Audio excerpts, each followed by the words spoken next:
5, 2. Welcome and good morning. We are holding this meeting virtually under the authority of the virtual meeting procedures adopted by the 151st General Assembly in-house concurrent resolution number 1. This meeting is being held via Zoom and broadcast on the General Assembly's Joint Committee YouTube channel. If you have questions or comments about this meeting, please direct them to Legislative Council at delaware.gov or call the Division of Research at 302-744-4114. Because we are meeting virtually today, I have asked Mark Catrona to call the roll for attendance and voting purposes. Mr. Catrona, please call the roll.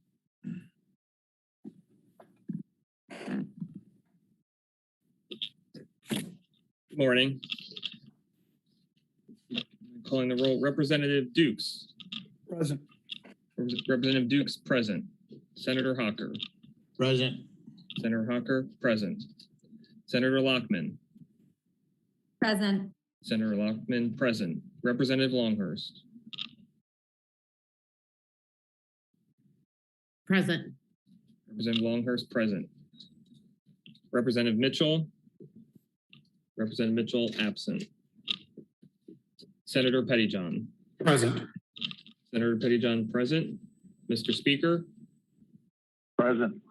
Mr. Speaker, present. Representative Short. Present. Representative Short, present.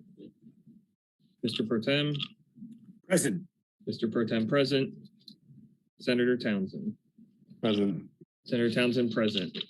Mr. Pro Tem, the roll call reveals 9 members present, 1 absent. Thank you. A quorum being present, Legislative Council is in session.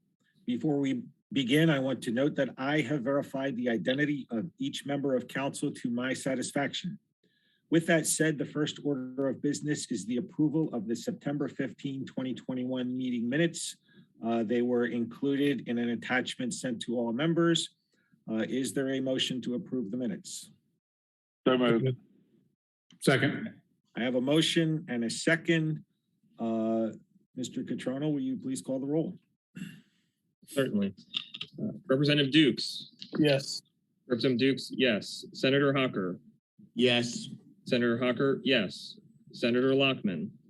Yes. Senator Lockman, yes. Representative Longhurst. Yes. Representative Longhurst, yes. Representative Mitchell, absent. Senator Pettyjohn. Yes. Senator Pettyjohn, yes. Mr. Speaker. Yes. Mr. Speaker, yes. Representative Short. Yes. Representative Short, yes. Mr. Pro Tem. Yes. Mr. Pro Tem, yes. Senator Townsend. Yes. Senator Townsend, yes. Mr. Pro Tem, the vote reveals 9 yes, 1 absent. Having received the required vote, the minutes are approved. We'll go right to the agenda. We have first the Legislative Council report. Mr. Catrona, the Division of Research, the floor is yours. Thank you, Mr. Pro Tem, and good morning, senators and representatives, staff, and members of the public. I want to begin by thanking all of those who were part of the planning and implementation of the Rees Across America State House kickoff event that we held here at Legislative Hall on Monday.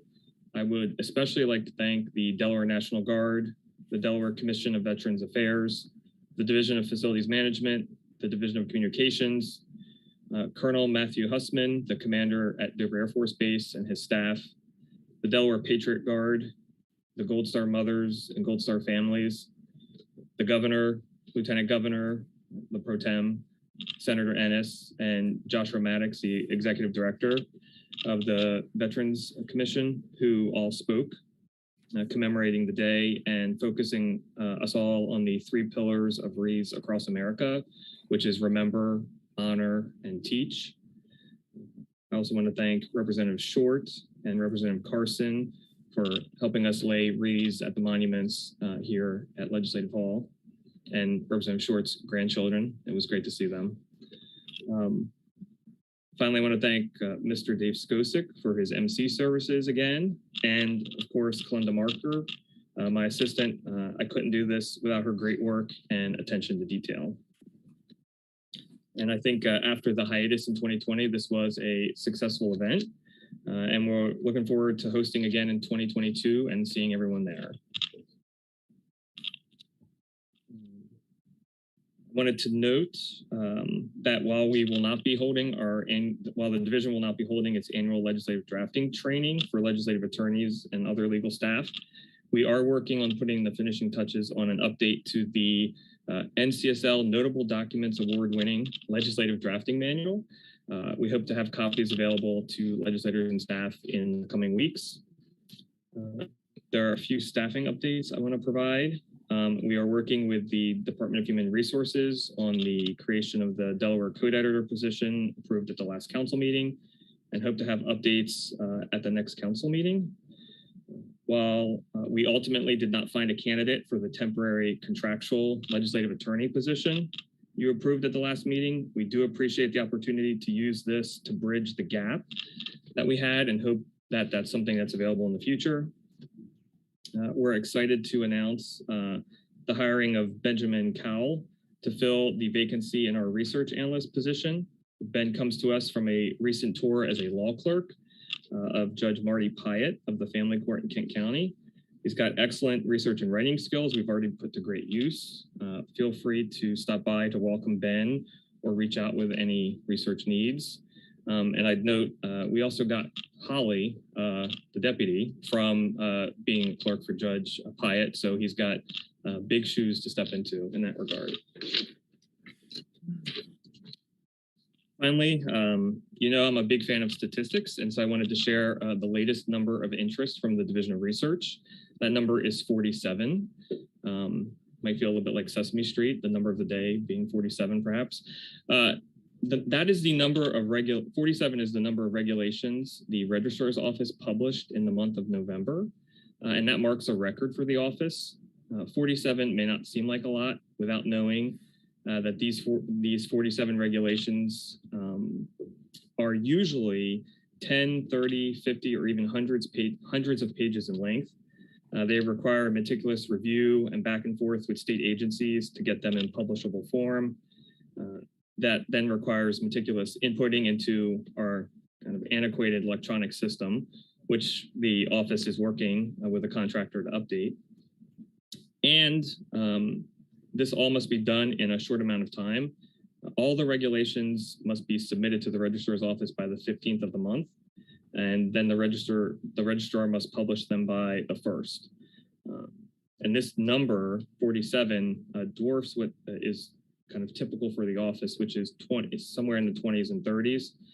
The increase is largely attributable due to COVID-19 for the last year and a half.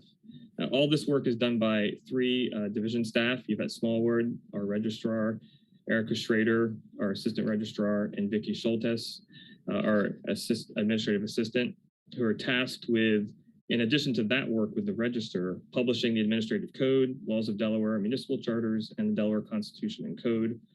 They work in the background, but their work to improve the quality of Delaware's laws and their knowledge of the regulatory process has huge impacts on our state. They are a great part of the team, which makes me extremely sad to report that after 20 years of service to the division, we'll be losing Vicki to the state pensions office in January. Vicki was one of the first people to welcome me to the division when I came here 8 years ago. She has always gone out of her way to connect with new staff and to foster a positive working environment in the division. She taught us all a lot about the history of the division and the registrar's office. She leaves behind difficult shoes to fill, but we wish her the best in her new endeavors. And in closing, I'd just like to say the division is working full steam to serve all of our caucuses and the people of Delaware, and we look forward to a successful second session. Thank you. Thank you, Mr. Catrona. And before I ask if there are any questions related to your report, I want to add to the thank yous you shared with us about the Wreaths event. I don't think it could have happened successfully without your efforts. I very much appreciate all you did. And I know that I got quite a few emails from you. And I thought it was an absolutely terrific event, and I was really glad to be part of it. So thank you for your efforts on that. Any questions for Mr. Catrona? I don't see any hands, so we could go to the next report, which is the Controller General's report. Ruth Ann Jones, the floor is yours. Thank you, Mr. Pro Tem. Hello, everyone. Just some quick updates from the office. Right now, the operating budget is currently in OMB in the governor's hands, where they are putting together their draft for January. Staff attended all of those OMB budget hearings in November and reported back as much as they could. The next scheduled DFAC meeting is on Monday, the 20th, which will be the revenue estimate that is used to gear the governor's budget that will be released in January. After that, we have been working on putting together the JFC hearing schedule and hope to have that posted shortly once final meeting details are finalized. On the grant and aid side, the general application deadline was December 1st, and we had over 300 applicants submit grant and aid applications. Staff will be reviewing and consolidating all of that information, verifying EINs, going through all of the documents over the next several months, and putting that together for JFC review early next year. Senior Center applications will be open from January 3rd through March 4th, and the University of Delaware will also be coordinating with all of those senior centers.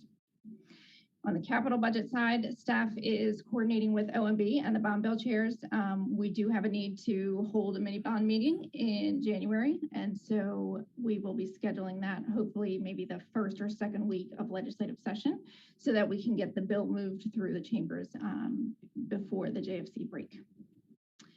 Staff has also been working with GIC to create an online form so that we can standardize any future applications to the community reinvestment fund. So if additional funding is available in the next fiscal year, we would be able to have a standardized platform, which is what all of the bond bill committee members really hoped that they would be able to have, because last year, while there was obviously a great deal of need and interest for funding for nonprofits and municipals and things like that, it would have been nice if we had had all of that in a central application format so that the information was consistent across. So working with GIC has been very helpful, and I think they've got a really good solution for us going forward. Otherwise, both myself and Deputy Controller Bert Scaletti have been attending the SEBC meetings, the State Employee Benefits Committee meetings. The SEBC recently voted to approve the third-party administrator contract, which maintains the existing system of shared plans between Aetna and Highmark. The other thing SEBC continues to discuss is the likely need for employee contribution and for premium rate increases coming down the pike. No final rates have been determined. It's likely that will be discussed at the February meeting. The Retirement Benefits Study Committee has also been meeting monthly in the JFC hearing room, and that group is going over how to address the $10 billion unfunded liability for future retiree healthcare benefits, also known as OPEB. They submitted an initial report to the General Assembly, the governor, and DFAC back in November, and will continue meeting monthly through the coming months. The Clearinghouse Committee has also continued to meet monthly to review any new federal funds that are coming into the state, and the next scheduled Clearinghouse Committee meeting is next week on Tuesday at 10 o'clock. Both JFC chairs chair that committee and will be in attendance in the JFC hearing room. Otherwise, just a little staff update. I want to give a congratulations to Julie Fidel, who completed the NCSL Staff Certificate Training Program. We are very proud of her. And in other news, one of our other analysts, Nicole Polite, who was assigned to education, she will be going out on leave soon. Baby girl Polite is making a scheduled delivery tomorrow, so we're very happy for her, but we will miss her at the start of session. So congratulations to her and her family as well. And that is my report. Isn't December 17th also some other significant person's birthday? Yes, it's my daughter's birthday. It's also Val's birthday. Yes, that's so. Any questions for Ruth Ann Jones? Thank you, Dave. Thank you, Val. Happy birthday one day early. Thanks. So thank Early you birthday. for your very thorough report and for always keeping us apprised of everything financial. So you keep up the great work. And I know that if questions do come up, you're always the first one to call back if you don't pick up the phone immediately. So thank you very much. Next, we have new business. And the first thing we have is overview of the 2022 technical corrections bill. Val, I see your face. Did you want to say something? Okay, somehow or other, it flagged you, and I'm sorry. The overview. Sorry, I was finishing up a call, so that's why I was not on. So I Okay. apologize. All right, thank you. We have overview of the 2022 technical corrections bill. Debbie Gottschalk, Division of Research. Debbie, the floor is yours. Thank you and good morning. This technical corrections bill is very similar to the technical corrections bills from the past several General Assemblies. However, unlike prior technical corrections bills, only 2 of the 50 sections in this legislation began with the memo that the code revisor sent to the General Assembly in January 2021 with a list of potential drafting errors from legislation enacted in 2020. Instead, almost half of the sections, 22, correct errors identified in legislation that was just enacted this year in 2021. The other 26 sections correct errors from earlier sessions that were identified throughout the year as we research and draft legislation or that were brought to our attention by other agencies. So far, I've spent about a month's worth of work time researching and drafting this technical corrections bill. This year, I sent the questions in the code revisor's memo that require research to the lead caucus attorneys for the caucus that drafted the legislation. I did this because the questions involve an understanding of the intent and function behind the legislation, which the drafting attorneys would know. The review by the lead caucus attorneys is not complete, so no revisions to these code sections are included in this draft. But the outstanding questions will be reviewed when the new Delaware code editor drafts the next technical corrections bill. And then as with prior technical corrections bills, after I draft the corrections, I share the proposed revisions with the agencies or agencies responsible for enforcing or implementing the law. And then I work with the agencies on any revisions that they suggest. Specifically, this legislation, as past bills, requires a supermajority. We're doing that to err on the side of caution. And I know there is a municipal charter and some misdemeanor offenses included in this year's bill. So we need some kind of level of supermajority. As with prior bills, this year's bill also makes additional technical corrections to conform code provisions to the standards of the Delaware Legislative Drafting Manual. The synopsis specifically explains the correction made in each section of the legislation. Most of the corrections this year fall into the following categories. Correcting internal references is a big one. These are corrections to existing code provisions that are changed by the legislation, but the corresponding change was not made to other references to reflect the new designations. Correcting the designation of paragraphs and sentences. Undesignated sentences can be misinterpreted and significantly change what the law prohibits or requires. It clarifies effective dates that were incorrectly drafted, so unclear when they appear in the statutes.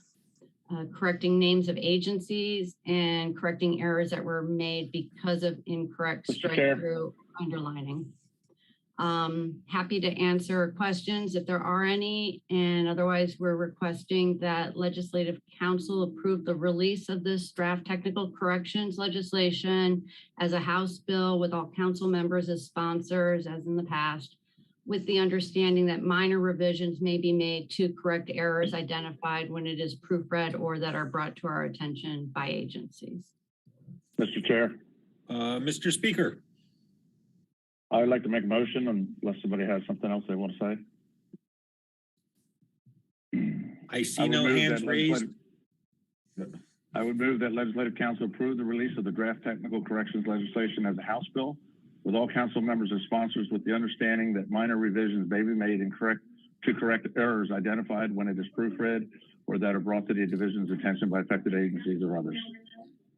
I have a second it. motion, and I have a second from the majority leader of the House.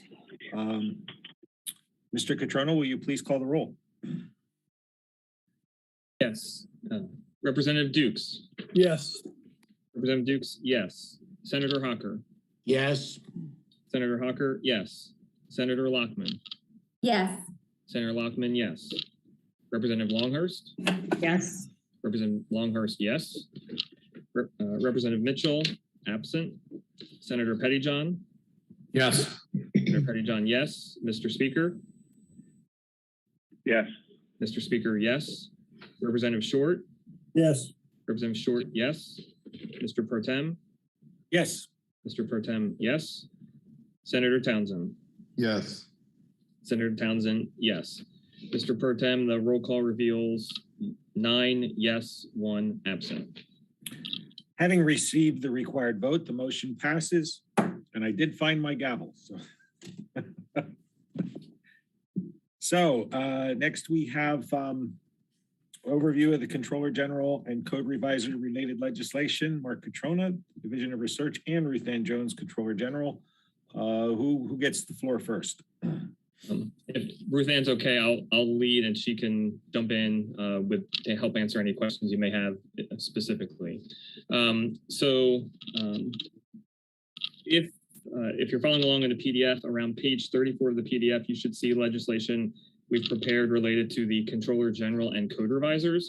The Controller General legislation is intended to make clear that the Deputy Controller General is authorized to serve as the Acting Controller General in certain circumstances. This ensures necessary functions of state government will continue. This is in keeping with similar authority granted to Deputy Secretaries of state agencies. And Ruth Ann could explain to you the probably hundreds of locations throughout the code where Controller General appears in performing some function vital to the state to keep things running. And so we thought that this would help in the event that the Controller General is not available. On the Code Revisor legislation, this is intended to implement the change in salary for the code revisors voted on by council at our September 15th meeting. Mr. Chair, unless there's any questions, I'd like to make a motion. I actually did have one question. In the second bill, it says legislative council may not set the yearly compensation to be paid to a revisor at less than $5,000. Since that's a multi-decade old number, did you want to leave it at $5,000? Should it be less than 20,000 or something? I mean, I have no problem with that, but did you think of using some other number on that line? I did not. I thought of just using the existing number just because it was there. I didn't know what else to put. I did want to make clear, though, that they would continue to need to be required to be appointed and confirmed. And there is a constitutional provision about when confirmation is necessary or not, and it's tied to a salary. So I thought keeping it at a certain salary that was above that threshold would help make clear that while the governor appoints, the Senate continues to confirm. Does the director have anything that she wants to add? I guess not. All right, Mr. Speaker. I would move that legislative council approve the release of the draft Controller General and Code Revisor legislation in separate House bills with all council members as sponsors, with the understanding that minor revisions may be made to correct errors identified during the division's final proofreading of these drafts. Second. I have a motion and a second. Mr. Catrona, will you please call the roll? Representative Dukes. Yes. Representative Duke, yes. Senator Hawker. Yes. Senator Hawker, yes. Senator Lockman. Yes. Senator Lockman, yes. Representative Longhurst. Yes. Representative Longhurst, yes. Representative Mitchell, absent. Senator Pettyjohn. Yes. Senator Pettyjohn, yes. Mr. Speaker. Yes. Mr. Speaker, yes. Representative Short.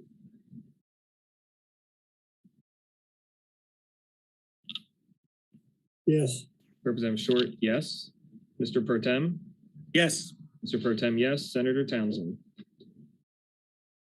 Yes. Senator Townsend, yes. Mr. Pro Tem, the roll call reveals 9 yes, 1 absent. Having received the required number of votes, the motion passes. Next, we have the Legislative Building Committee update. Mr. Catrona, the floor is back to you. Mr. Pro Tem, thank you. I would also note that there are a few members from the committee who are here. So feel free to have them jump in as well. But I would note the committee met for the first time on November 9th. The committee selected Bernard Brady as the chair and Representative Mitchell as the vice chair. The committee heard a presentation from Don Girardi, Deputy Director of the Division of Facilities Management, who had stepped in for Jennifer Coverdale, the director. Mr. Girardi talked about the typical first steps and usual follow-up steps involved in renovations of existing structures or new construction. He reported that the typical first step in any process is to procure a space study to determine how a building is currently used and assess the space needs based on that study.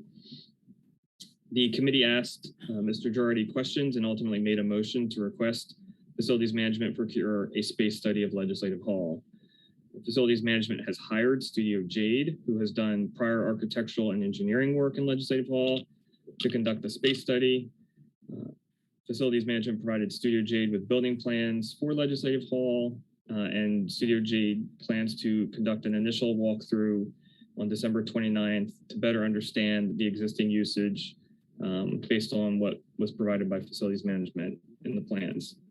The committee engaged in a general planning discussion of the space needs of Legislative Hall, and then set the next meeting for January 13th at 10 a.m.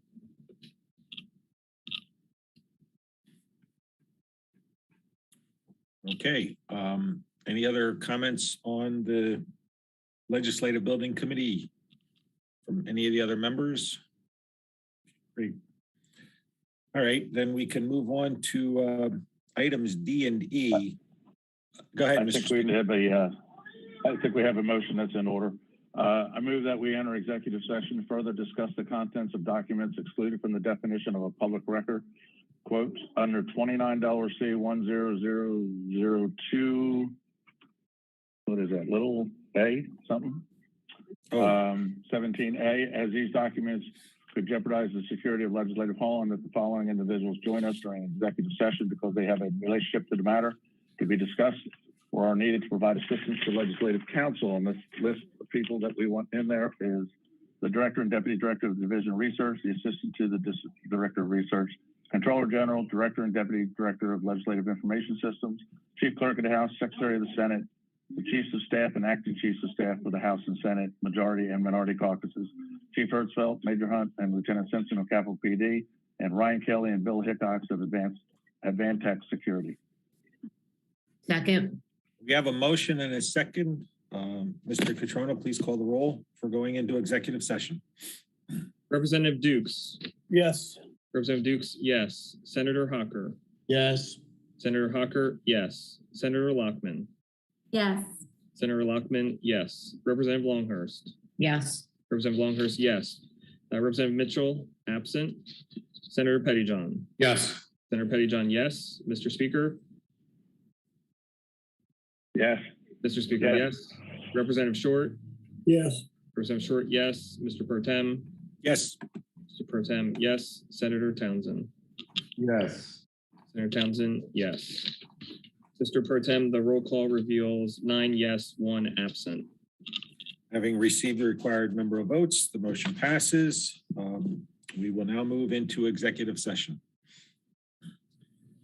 Mr. Pro Tem, one thing I would note is just that the YouTube page will continue to be available, and the stream will not end because we may be returning to consider items D and E or to continue with the agenda. Thank you.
Okay, welcome back. The Legislative Council is back in session. We have two items that we need to take a public vote on. The first item is the protocol for a motion to approve the proposed security upgrades. Mr. Speaker. I move that we approve the proposed security upgrades presented to us in the proposals we reviewed in executive session. Second. Second. Okay, we have a motion and a second. Mr. Catrona, please call the roll. Representative Dukes. Yes. Representative Dukes, yes. Senator Hawker. Yes. Senator Hawker, yes. Senator Lockman. Yes. Senator Lockman, yes. Representative Longhurst. Yes. Representative Longhurst, yes. Representative Mitchell, absent. Senator Pettyjohn. Yes. Senator Pettyjohn, yes. Mr. Speaker. Yes. Yes. Mr. Speaker, yes. Representative Short. Yes. Representative Short, yes. Mr. Pro Tem. Yes. Mr. Pro Tem, yes. Senator Townsend. Yes. Senator Townsend, yes. Mr. Pro Tem, the roll call reveals 9 yes, 1 absent. Having received the required vote, the motion passes. And next we have the protocol for a motion to adopt upgrades to Legislative Hall Safety Plan. Mr. Speaker.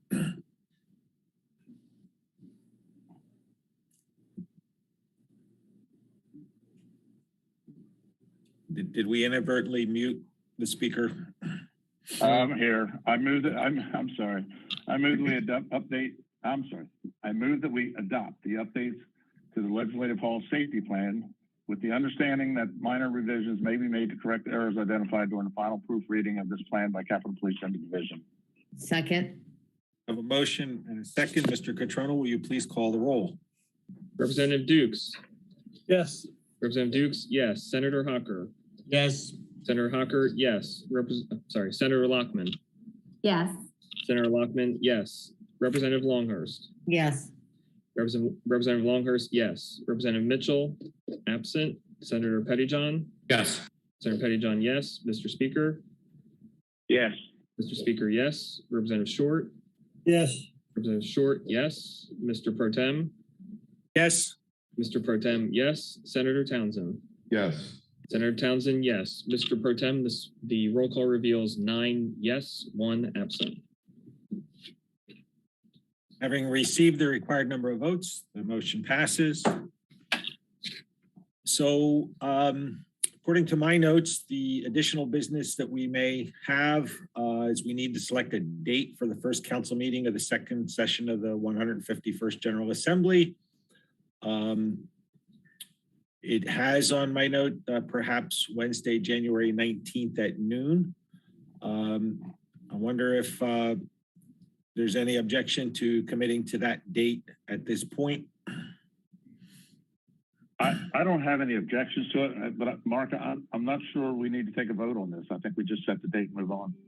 Yeah, I would agree. If there's no objections, and obviously, you know, there may not be business for the first meeting in January, but yeah, as long as everybody's okay generally, I think we could select this date without objection and go forward.